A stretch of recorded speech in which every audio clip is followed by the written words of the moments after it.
जी, महाराज जी, आज के युग में असली सफलता किसे कहते हैं और उसे प्राप्त कैसे करें? सफलता हर युग में एक ही जैसी होती है। वह होती है भगवत प्राप्ति। नहीं, सब असफल है। तुम चाहे जितने बड़े पद में पहुंच गए हो, चाहे जितने अरब रुपया जमा कर लियो, चाहे जितना सुंदर परिवार हो, चाहे जितना सुंदर महल हो, चाहे जितनी सुंदर गाड़ियां हैं, मरोगे तो इनमें से क्या जाएगा? तो असफल हो गए ना भाई। कमाने यहां आए थे 70 वर्ष, 80 वर्ष, 100 वर्ष, 120 वर्ष। इसके आगे तो आयु है नहीं मनुष्य की। इतने में जो कुछ कमाया उसमें से 5 रुपए भी नहीं ले जा सके, तो असफल रहे कि सफल? असफल रहे ना। तो सफलता है भगवान की प्राप्ति हर युग में। चहु जुग चहु श्रुति नाम प्रभाऊ, लोकहु वेद नानु पाऊ। यदि हर समय मधुर मधुर भगवान का नाम जप कर रहे, इससे बड़ा कोई योग नहीं। तेषाम सतत युक्ता नाम भजताम प्रीतिपूर्वकम ददामि बुद्धि योगम तम एन मामुपयांति ते। जो प्रेम पूर्वक नाम जप करता रहता, उससे बड़ा कोई योगी नहीं। इसलिए यही सफलता है। हर समय हर सेकेंड भगवान का विस्मरण ना होने पावे, हर समय स्मरण करो। यही परम योग है, यही परम सफलता है, यही परम लाभ है। समझ पाए? महाराज जी, इस सफलता को प्राप्त करने के लिए क्या करना पड़ेगा? भगवान से प्रार्थना करे। सबसे पहले साधु संगति। प्रथम भगति संतन कर संगा। सबसे पहली भक्ति भगवान के प्रेमी महात्माओं का, संतों प्रेमी महात्माओं का, प्रपंचियों का नहीं।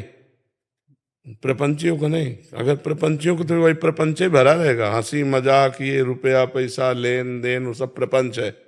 शुद्ध बात, त्रिगुणातीत बात, केवल भगवान से मतलब जिनको, ऐसे भक्तों का संग हो। महासंगस्तु दुर्लभो अगम्यो अमोघस्य। महापुरुषों का संग दुर्लभ है। अगर मिल जाए तो निर्वाह करना कठिन हो, निर्वाह कर ले जाए तो परम पद निश्चित मिल जाएगा। तो भगवान से पहले प्रार्थना करे, प्रथम भगति संतन करे संगा, और दूसरी रति मम कथा प्रसंगा। दूसरी भगवान के चरित्रों का खूब स्वाध्याय करे, खूब श्रवण करे, खूब मनन करे। गुरुपद पंकज सेवा तीसरी भक्ति अमान। श्री गुरुदेव भगवान के चरणों का आश्रय ले और मान रहित होकर गुरुदेव की चरणों की सेवा करे। चौथी भगत मम गुण गण करे कपट तज गान। चौथी भक्ति भगवान की लीला गुणों का कपट तज करके गान करे। कपट तज लीला गुण भगवान के गा रहे, रुपया चाह रहे। चौथी भगत मम गुण करे कपट तज गान। मंत्र जाप मम दृढ़ विश्वासा। पांचवी भक्ति है, मेरे मंत्र का निरंतर जाप हो और उसमें दृढ़ विश्वास हो। पंचम भजन सुवेद प्रकाशा। छठदम शील विरत बहु कर्मा, निरत निरंतर सज्जन धर्मा। छठवीं भक्ति है, शीलवान बने, सहनशील बने। चाहे जितना मान हो या अपमान हो, दुख हो या सुख हो, निंदा हो या स्तुति हो, समान भाव रहकर। छठदम शील, और बहुत से उन कर्मों का त्याग कर दे जो भक्ति विरोधी कर्म है।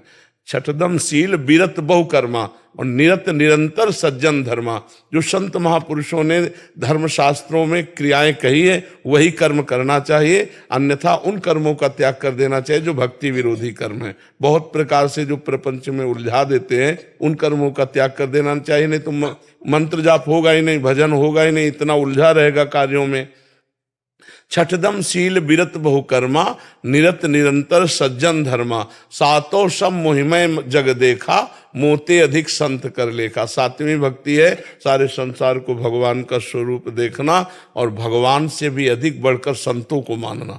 सातों सब मोहिमय जग देखा, मोते अधिक संत कर लेखा। आठों जथा लाभ संतोषा, सपने नहीं देखे पर दोषा। आठवीं की ऐसी स्थिति बना ले कि जथा लाभ संतोष, सदा काहू सो कछु न चाहोगो। किसी से कोई मांग नहीं, जैसे हमें भगवान रख रहे हैं, बस उसी स्थिति में हम राजी रहेंगे। ज्यों ज्यों राखत हो त्यों त्यों रहियत हो हरि, जोई जोई प्यारो करे सोई मोहि भावे। ये स्थिति। आठों जथा लाभ संतोषा, सपने नहीं देखे पर दोषा। स्वप्न में भी किसी के दोष न देखे। नवम सरल सबसन छलहीना। नवमी भक्ति है, पूर्णता है नवमी भक्ति। नवम सरल सबसल छलहीना। सरल स्वभाव न मन कुटिलाई, ये संतों का स्वभाव होता है। जो वाणी में वही हृदय में, वही क्रिया में, इसे ठीक आचरण कहते हैं। वाणी में कुछ है, मन में कुछ चल रहा है, क्रियाएं कुछ हो रहे हैं, ये कपटी पुरुष है। सरलता ये कि जो बोल रहा है वही आचरण कर रहा है, वही उसके मन में है। नवम सरल सबसन छलहीना, किसी से छल भरा व्यवहार न करे। और मम भरोस ही हर्ष न देना, दृढ़ मेरे पर विश्वास हो, ना हर्ष हो, ना शोक हो, ना कभी किसी के सामने अपनी दैन्यता प्रकट करे। भागवतिक दैन्यता अलग है, गरीबी वाली दैन्यता न प्रकट करे कि बाबूजी कुछ सहयोग कर दो, नहीं। मम भरोस ही हरस न दीना, वो ऐसी दैन्यता न करे, किसी के सामने हाथ ना पसारे। तो भगवान सबको देने वाला है, जब देगा तो निहाल कर देगा। नौ माँ एको जिनके हुई, अगर नौवीं भक्ति में एक भी भक्ति किसी को, तो उसका कल्याण हो जाएगा, उसका मंगल। महाराज जी आपने प्रथम पड़ा संत संग बताया इसमें, तो महाराज जी जो संसार में एकदम अभी भक्ति प्रारंभ ही नहीं हुई, उनको संतों के बारे ही पता नहीं है, विशुद्ध संत कैसे होंगे, कहाँ। भगवान से, इसीलिए हम सबसे पहले कहा भगवान से प्रार्थना करें कि हमें संत संग दिलावे। भगवान तो सब जानते हैं ना, तो भगवान से प्रार्थना करें तो ऐसे संतों के पास पहुंचा देंगे जिनके संग से परमार्थ पुष्ट होता है। ऐसा तो है ही नहीं कि असली संत है ही नहीं। अगर नकली नोट है तो असली उसका होगा कहीं, खोजो। अगर नकली कोई वस्तु है तो असली तो होगी ही ना, उसको खोजो। जिन खोजा तिन पाइया, गहरे पानी पैठ। तो तुम नहीं खोज पा रहे तो भगवान से प्रार्थना करो। तो भगवान जब द्रवहि दीन दयालु राघो, तो साधु संगति पाइए, तो संतों का संग करा देंगे। और संत संग हो गया तो फिर नौ भक्ति आ जाएगी अपने आप।